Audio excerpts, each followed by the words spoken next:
నమస్తే, welcome to న్యాయం కోసం.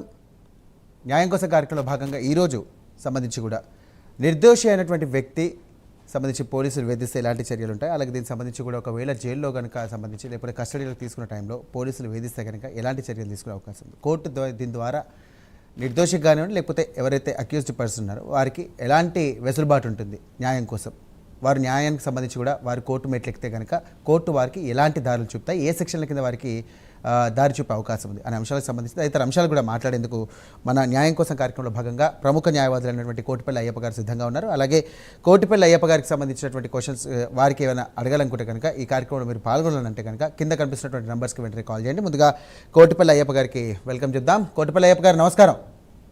నమస్తే అండి. నమస్కారం sir. Good morning. Very good morning sir. Sir, చాలా ఇంపార్టెంట్ క్వశ్చన్ అయితే ఫస్ట్ అడిగేస్తాను మీకు. ఒక వ్యక్తికి సంబంధించి ఒక అక్యూజ్డ్ పర్సన్ అతను రిమాండ్లో ఉన్న ఖైదీగా ఉన్న టైంలో ఒక పోలీసు అధికారులు అతనికి థర్డ్ డిగ్రీ చేస్తే కనుక అది ప్రూవ్ చేయడానికి ఎలాంటి స్టెప్స్ తీసుకోవాలి, ఒకవేళ అతను ఆ థర్డ్ డిగ్రీ అతను పొందితే కనుక దానిపైన కోర్టు ఎలాంటి నిర్ణయం తీసుకునే అవకాశం ఉంది, ఆయనకు న్యాయం ఎలా జరుగుతుంది? అసలు భారతదేశ రాజ్యాంగంలో కానీ న్యాయ వ్యవస్థలో కానీ ఏ వ్యక్తిని కూడా అక్రమంగా నిర్బంధించేటువంటి అధికారం ఎవరికి లేదండి. ఓకే, వారు తప్పు చేస్తేనే వారి పట్ల వారు చేసినటువంటి తప్పులకి పట్టుగా న్యాయశాస్త్రం ప్రకారం శిక్షలు విధించడమే తప్ప పోలీసులు చట్టాన్ని తమ చేతిలో తీసుకునేటువంటి హక్కు ఎక్కడా లేదు. పోలీసులు అంటే ఎవరు? చట్ట పరిరక్షకులు అండి. చట్టాన్ని రక్షించాలంటే చట్టాన్ని తమ చేతిలో తీసుకోకూడదు, న్యాయస్థానం కూడా తమ చేతిలోకి తీసుకోకూడదు. ఓన్లీ తన నేరం నిరూపించబడకపోతే న్యాయస్థానం కూడా ఏం చేయదు. ఏంటంటే ఇక్కడ నేను ఒకటి చెప్తాను, అక్రమమైనటువంటి నిర్బంధాలు, కస్టోడియల్ టార్చర్లు. ఇప్పుడు మనకి ఇండియన్ పీనల్ కోడ్ ఐపీసీ 330 మనకి క్లియర్ కట్ గా ఒక ప్రొవిజన్ ఇచ్చింది. ఏ వ్యక్తిని కూడా చిన్న నేరం ఒప్పుకోమని చెప్పి గాయపరిచిన వారి మీద చట్టపరమైనటువంటి చర్యలు ఉంటాయి. అలాగే ఐపీసీ 331 తీవ్రమైనటువంటి గాయాలు, ఏదైనా నేరం ఒప్పుకోరు కోసం తీవ్రమైనటువంటి గాయాలు ఎవరైతే గాయపరుస్తున్నారో పోలీస్ అధికారుల మీద పెట్టేటువంటి కేసులో ఉండేటువంటి సెక్షన్ ఐపీసీ 330, ఐపీసీ 331 అండి. 342 ఏం చెప్తుంది అంటే అక్రమమైనటువంటి నిర్బంధాలు చేయకూడదు. ఇప్పుడు మీరు అడిగారు, ఆ వ్యక్తి రిమైండ్ ఖైదీగా ఉన్నప్పుడు అతనికి పీటీ వారెంట్ ఇచ్చి ఏదైతే ఆ కోర్టులో ప్రొడ్యూస్ చేసి ఆ కోర్టు యొక్క అనుమతితో మాత్రమే వాళ్ళు విచారణ అనేది ఇంకో వేరే కోర్టుకి ప్రొడ్యూస్ చేయాలి. అలాగా మనకు అనుమతి ఉన్నదండి. కోర్టుని అనుమతి కోరాలి. ఏదైనా విచారణ సందర్భంగా మనం ఏదైనా వాళ్ళని కొట్టడం కానీ ఇవన్నీ కూడా మానవ హక్కుల ఉల్లంఘన, పౌరులకి ప్రాథమిక హక్కుల్లో భాగంగా ఆర్టికల్ 21, 22 ఈ రెండిట్లో విఘాతం కలుగుతుందండి. 22 ఏం చెప్తుంది? ఆర్టికల్ 22 భారత రాజ్యాంగంలో అక్రమమైనటువంటి అరెస్టులు ఉండకూడదు. అందుకనే కదా సుప్రీంకోర్టులో కూడా యాంటిసిపేటరీ బెయిల్, హైకోర్టులో కూడా ఆర్టికల్ 226 ప్రకారం మనకు రిట్లు వేసుకుని మనం న్యాయం పొందవచ్చు అండి.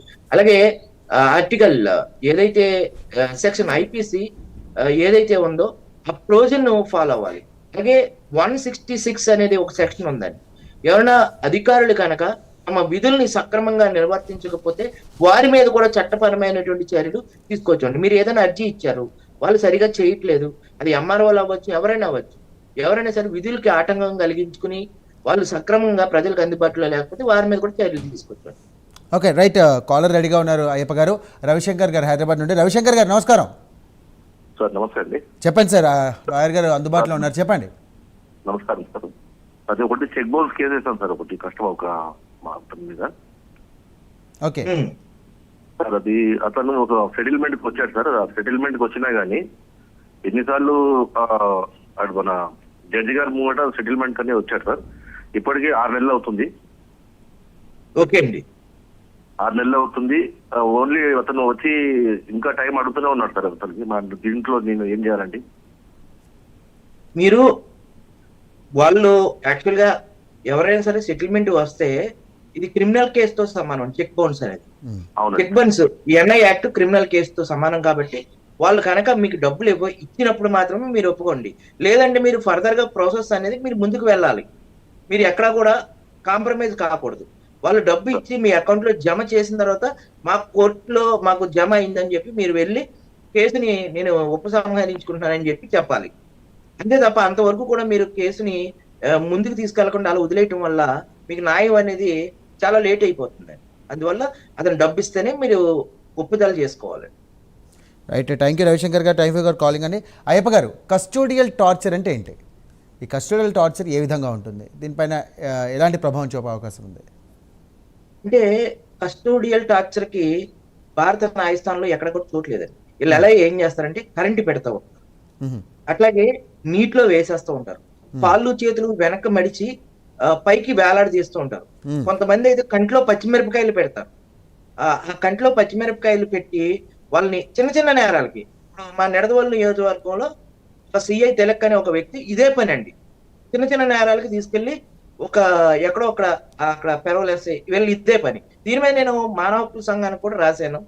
నేను ఎందుకంటే చిన్న చిన్న నేరాలకి పచ్చిమిరకాయలు పెట్టడం కంట్లో, వాళ్ళని వెనక్కి చేతులు కాళ్ళు చేతులు మడిచి వాళ్ళని వేలాడదీయడం, వాళ్ళని చాలా నానా రకాలుగా గుండు సూదులు, చేతి వేలల్లో గుండు సూదులు గుచ్చడం, అలాగే కాలు వేలు గోలు తీసేయడం, ఇటువంటి క్రూరాత్మకమైనటువంటి హింసాత్మకమైనటువంటి మార్గాల ద్వారా ఒక వ్యక్తిని నేరం ఒప్పుకోమని కానీ, లేకపోతే ఏదైనా తమకు అనుకూలమైనటువంటి విధంగా ఎవరైనా నేటిగా చెప్పాడంటే ఒక కేసులో మళ్ళీ ఆ వ్యక్తి వెళ్ళి వేరే కేసులు దొరికితే ముందు కేసులో నువ్వు ఇలా చేసావని చెప్పి కావాలని కక్షపూరితంగా చేస్తూ ఉంటారు.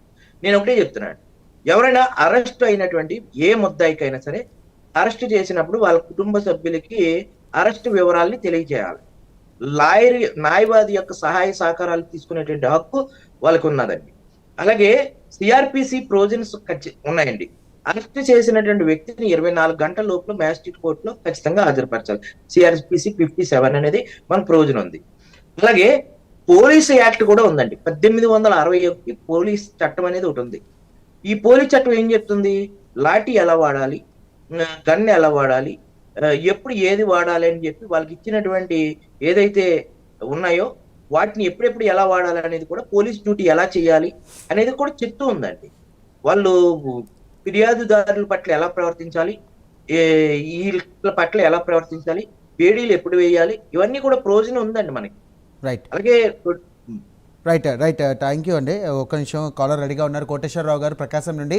కోటేశ్వరరావు గారు నమస్కారం. కోటేశ్వరరావు గారు, రైట్, కాల్ కట్ అయినట్టుంది. అయ్యప్ప గారు, ఇప్పుడు మామూలుగా ఒక వ్యక్తి ఈ మధ్యకాలంలో చూస్తూ ఉన్నాం, మీకు తెలిసిందే, ఇటు ఏపీలో కూడా చూసుకుంటూ ఉన్నాం, ఒక వ్యక్తి కస్టడీలో ఉన్నటువంటి వ్యక్తి పోలీసుల చేత ఒకవేళ హతమైతే కనుక, లేదంటే లాకప్ డెత్ ఆర్ఎల్స్ అతని తీవ్రంగా కొట్టి ఆయన నానా రకాలుగా హింసలు పెట్టిన తర్వాత అతను ఒకవేళ కోర్టుకు వెళ్ళాలంటే ఎలాంటి సెక్షన్ల కింద వెళ్ళే అవకాశం ఉంది? ఆ కుటుంబానికి సంబంధించి ఎలాంటి ఫర్దర్గా స్టెప్స్ తీసుకునే అవకాశం ఉంది? సంబంధిత అధికారులపైన ఎలాంటి సెక్షన్ల కింద నమోదైతే వాళ్ళకి ఎలాంటి శిక్ష పడే అవకాశం ఉంది?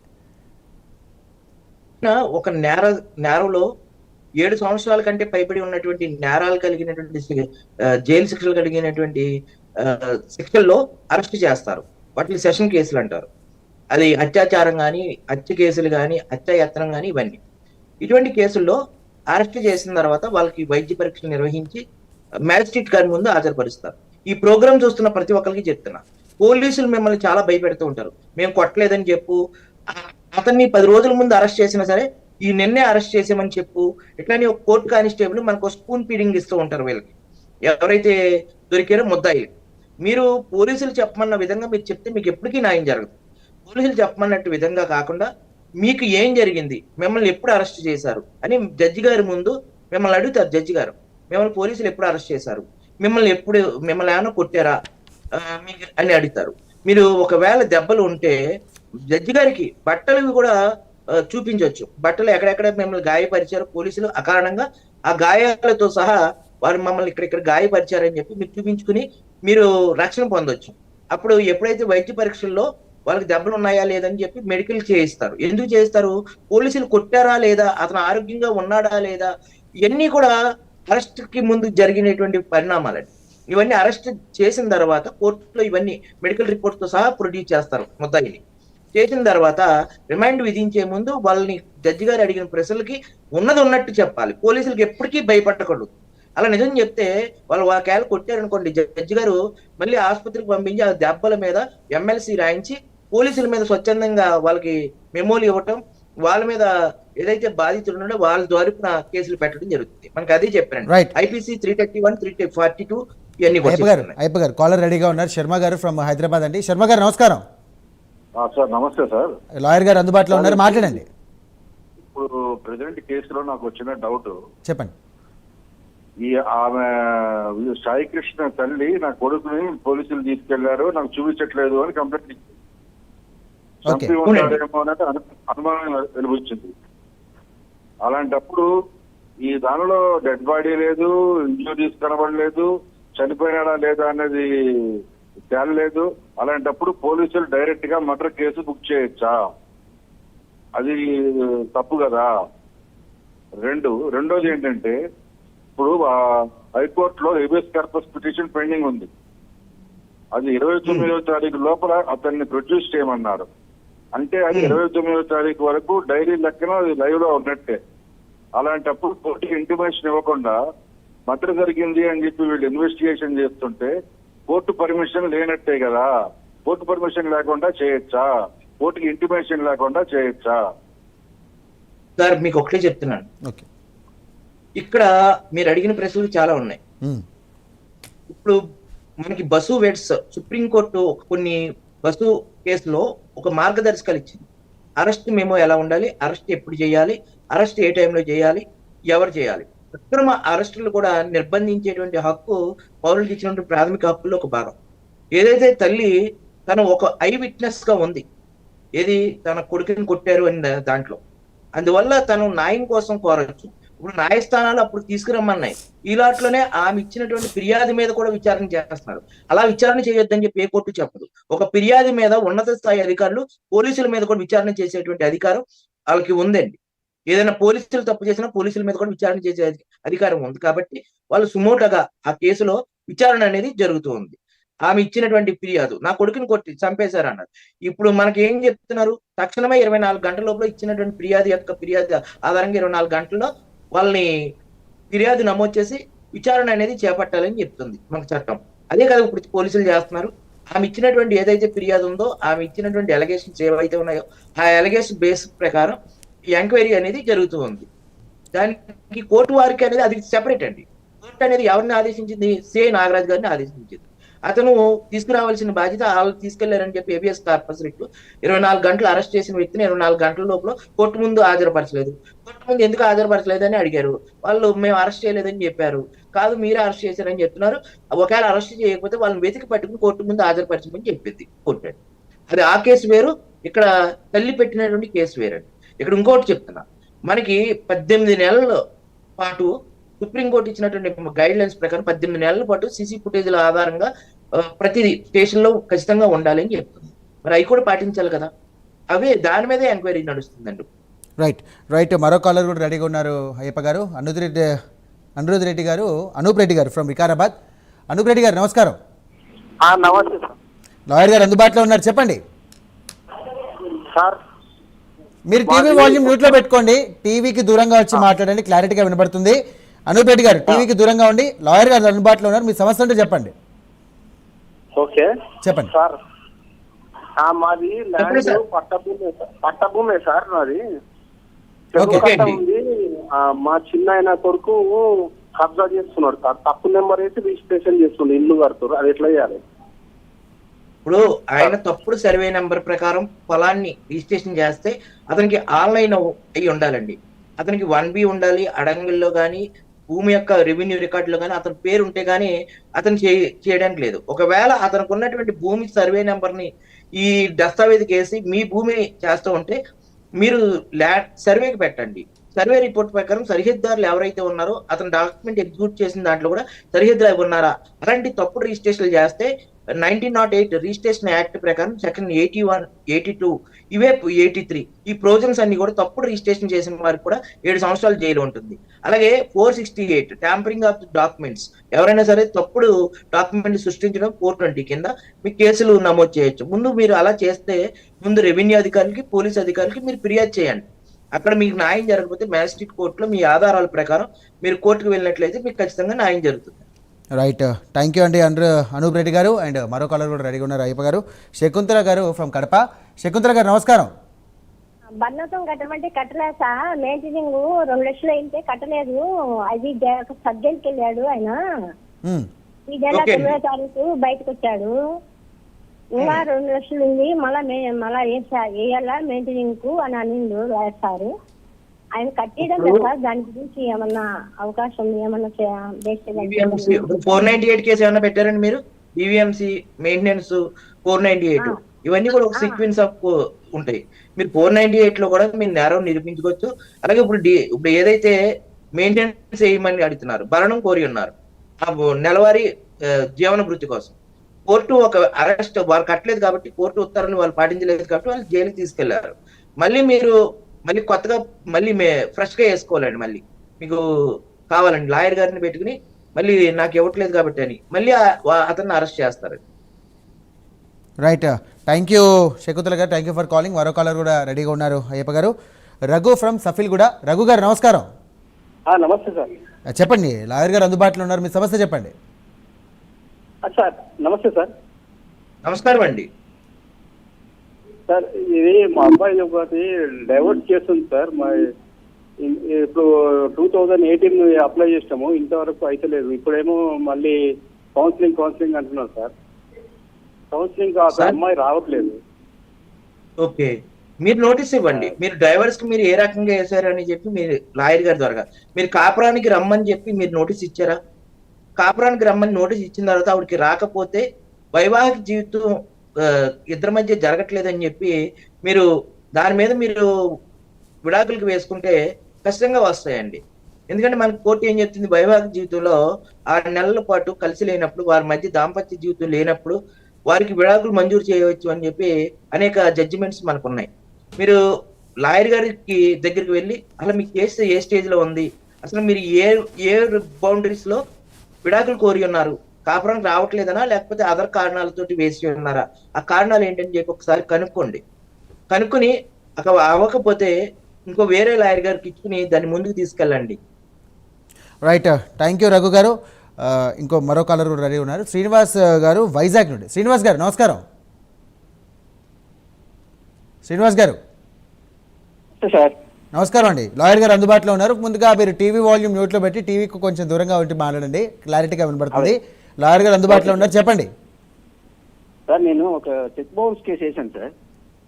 ఓకే, అది వాళ్ళు కోర్టు నుంచి ఏం చేస్తున్నారు అంటే, వాళ్ళు అవతల వాళ్ళు అటెండ్ అవ్వకపోయినా సరే లోక్ అదాలత్ లో పెట్టేస్తున్నారు సార్.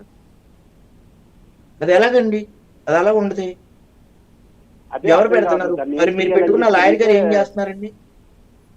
లాయర్ గారు అంటున్నారు దాన్ని మరి జడ్జి గారు పెట్టారు, అది బయటకు వచ్చే వరకు మనం ఏం చేయలేమా అని చెప్పి అంటున్నారు సార్.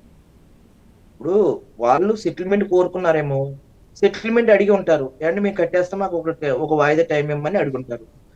మరి వాళ్ళు వచ్చేదాకా ఏం చేయమని చెప్తున్నారు? లోక్ అదాలత్లో ఎందుకు పెడతారండి? మీరు ఒప్పుకోకపోతే అది క్రిమినల్ కేసుతో సమానం. మీ ప్రమేయం లేకుండా మీరు ఒప్పుకోకపోతే దాన్ని లోక్ అదాలత్లో పెట్టరు. ఒకవేళ రాజీ ఉంటే 2 పార్టీలు పిలిచి జడ్జి గారు అడిగి అప్పుడు లోక్ అదాలత్లో పెడతారు అవార్డు కాపీ రాసి. అలా కాకుండా డైరెక్ట్ గా ఇలా పెట్టడానికి లేదు. ఒకసారి మీరు వేరే లాయర్ గారిని మార్చుకుని ఇంకో లాయర్ గారిని కూడా సంప్రదించండి. మీ కేసు ఏ స్థాయిలో ఉందో ఒకసారి మీ కేసు పూర్తి స్థాయి రికార్డ్ అంతా కూడా కాపీ ఆఫ్ అప్లికేషన్ సీఏ వేసుకుని ఏం వేశారు మీ లాయర్ గారు, వాళ్ళ కౌంటర్ ఏం వేశారు అనేది ఇంకో లాయర్ గారి దగ్గర వెళ్ళి మీరు కేసుని ముందుకు తీసుకెళ్ళండి. రైట్, థ్యాంక్ యూ శ్రీనివాస్ గారు. మరో కాలర్ కూడా రెడీగా ఉన్నారు, కోటేశ్వరరావు గారు ఫ్రమ్ ప్రకాశం జిల్లా. కోటేశ్వరరావు గారు నమస్కారం. నమస్తే సార్. మీరు టీవీ వాల్యూమ్ మ్యూట్లో పెట్టి టీవీకి దూరంగా ఉండి మాట్లాడండి, మీ వాయిస్ కట్ అవుతుంది. సో లాయర్ గారు అందుబాటులో ఉన్నారు, ఒకసారి మాట్లాడండి. సార్ సార్ నమస్తే సార్. లాయర్ సార్ నమస్కారం అండి, చెప్పండి సార్. సార్ మరి ఇప్పుడు మేము ఒక 36 సంవత్సరాల క్రితం ఇనాం భూమి కొన్నాం సార్, మాన్యం భూమి. హలో, మాన్యం భూమి కొన్నాం సార్, ఇనాం భూమి. అయితే ఆ ఇనాం భూమి కొని ఇప్పుడు వరకు సాగు చేసుకుంటున్నాం సార్. అంతకు ముందు 2016లో రిజిస్ట్రేషన్ చేసుకున్నామంటే కేంద్ర గవర్నమెంట్ రిజిస్ట్రేషన్ ఆపేసింది అన్నారు సార్. అయితే ఇప్పుడు మేము 35 సంవత్సరాలు సాగు చేసుకుంటున్నాం కదా, గవర్నమెంట్ ఇప్పుడు సెటిల్మెంట్ భూమి 12 సంవత్సరాలు సాగు చేస్తే రైతుకే హక్కు అన్నారు కదా సార్, అలాంటిది ఏమన్నా అవకాశం ఉంటుందా సార్? ఒకసారి మీరు ఎన్నో సంవత్సరాల నుంచి పండించుకుంటున్నారు కాబట్టి దానికి పట్టా అనేది ప్రభుత్వం వారు ఇస్తారండి. మనకి డీఫామ్ పట్టా అని డి ఫామ్ పట్ట కానీ బి ఫామ్ పట్ట కానీ మీరు అక్కడ ఉన్నటువంటి భూమి యొక్క విధానం బట్టి ఎంఆర్ఓ కార్యాలయంలో మీరు పట్ట అనేది అప్లై చేయండి. ఇనాం భూములు రిజిస్ట్రేషన్ అనేది చేసుకోవడం అనేది చట్ట విరుద్ధం. కాబట్టి మీరు పట్టా కావాలని చెప్పి సేద్యపు భూములకి పట్ట ఇచ్చే అధికారం ఎవరైతే ఉన్నారో రైతులకు ఇచ్చే అధికారం ఎంఆర్ఓ గారికి ఉంటుంది. మీరు ఎంఆర్ఓ గారి దగ్గరికి వెళ్ళి మీరు చుట్టుపక్కల ఉన్నటువంటి రైతుల దగ్గరికి వెళ్ళి సంతకాలు తీసుకుని మీరు ఎన్నో కాలం నుంచి సేద్యం చేస్తున్నట్టు ఆధారాలు చూపించి దానికి పట్టా అనేది తీసుకోండి మీ తరఫున. రైట్, మరో కలరు రెడీగా ఉన్నారు శేఖర్ బాబు ఫ్రమ్ ఏలూరు. శేఖర్ బాబు గారు నమస్కారం. నమస్కారం సార్. నమస్కారం అండి. లాయర్ గారు అందుబాటులో ఉన్నారు, మాట్లాడండి. నేను చింతలపూడి సార్, మాది ఏలూరు జిల్లా అండి. చెప్పండి. అయితే ఇప్పుడు 498 లో 2008లో 498 కేజీస్ సార్ వేస్తే అది మెయింటెనెన్స్ వెంటనే మెయింటెనెన్స్ కూడా చేస్తే మెయింటెనెన్స్ ఓకే చేశారు సార్. ఓకే, మెయింటెనెన్స్ ఓకే చేశారు. అయితే ఆవిడ జాబ్ చేస్తుంది సార్, వేరే దాంట్లో జాబ్ చేస్తుంది సార్. కానీ చూపించుకోకుండా మెయింటెనెన్స్ ఇచ్చారు సార్. ఎక్స్పర్ట్ చేసి మెయింటెనెన్స్ ఇచ్చారు సార్. మీరు ఎక్స్పర్టీస్ చేసినప్పుడు సెట్ పిటిషన్ వేసుకోవాలి. మళ్ళీ సెట్ పిటిషన్ వేసుకుని వెదర్కి వెళ్ళాలండి. మరి మీరు ఎక్స్పర్టీ అయిపోతే ఎలాగ? మీరు కోర్టుకు వెళ్ళలేదు కాబట్టి కోర్టు ఎక్స్పర్టీ డిగ్రీ ఆర్డర్ ఇచ్చింది మీరు కట్టాలని. మీరు అప్పీల్కి వెళ్ళండి. మీరు 2008 అంటున్నారు, అప్పటికే చాలా సంవత్సరాలు అయిపోయింది. రైట్, థ్యాంక్ యూ అండి Shekhar Babu, thank you for calling. Ayyappa గారు, ఒక వ్యక్తికి సంబంధించి ఒకవేళ అతను పోలీస్ కస్టడీలో ఉంటే కనుక అతనికి శారీరకంగా హింసించి ఎలాంటి ఆధారాలు లేకుండా చేసే విధంగా కూడా పోలీసులు ప్రయత్నిస్తే ఎలాంటి స్టెప్స్ తీసుకోవాలి న్యాయం కోసం? అండ్ ఇంకో విషయం ఏంటంటే ఆ వ్యక్తి నిర్దోషి అయినప్పటికీ కూడా పోలీసులు వారికి చట్టపరమైన రక్షణ ఉంటుందా అసలు? ఈ రెండు క్వశ్చన్స్కి సంబంధించి ఇప్పుడు నేను ఒకటి చెప్తానండి. ఇందాక అడిగిన ఒక కాలరు క్లోజ్ చేయలేదు. అది 498 లో అతను మెయింటెనెన్స్ వేశారన్నారు. దాన్ని అప్పీల్కి 12 సంవత్సరాల లోపల మన అప్పీల్కి వెళ్ళొచ్చు. ఓకే, జడ్జిమెంట్ ఇచ్చినప్పుడు ఏంటంటే ఇప్పుడు 6 నెలల లోపల వెళ్ళాలండి ఏదైనా కోర్టు ఇచ్చినటువంటి ఉత్తర్వులు. ఒకవేళ అతని పరిస్థితి బాగోకపోతే ఏదైతే ఏ కారణం చేత అప్పుడు తన పరిస్థితి బాగోలేదో అవన్నీ చూపించి దాన్ని కూడా వెళ్ళొచ్చు అండి. ఇది ఇటీవల సుప్రీంకోర్టు ఒక జడ్జిమెంట్ కూడా ఉంది. ఇప్పుడు మీరు అడిగిన ప్రశ్నకు నేను ఆన్సర్ చెప్తాను. ఎవరైనా ఎఫ్ఐఆర్ కట్టకుండా ఏ వ్యక్తిని కూడా అరెస్ట్ చేసే అధికారం పోలీసులకు లేదు. ముందుగా ఎఫ్ఐఆర్ కడితే అది బెయిలబుల్లా నాన్ బెయిలబుల్లా? బెయిలబుల్ అయితే station bail CrPC provision 41 notice ఇచ్చి 41A నోటీస్ ఇచ్చి పంపించాలి.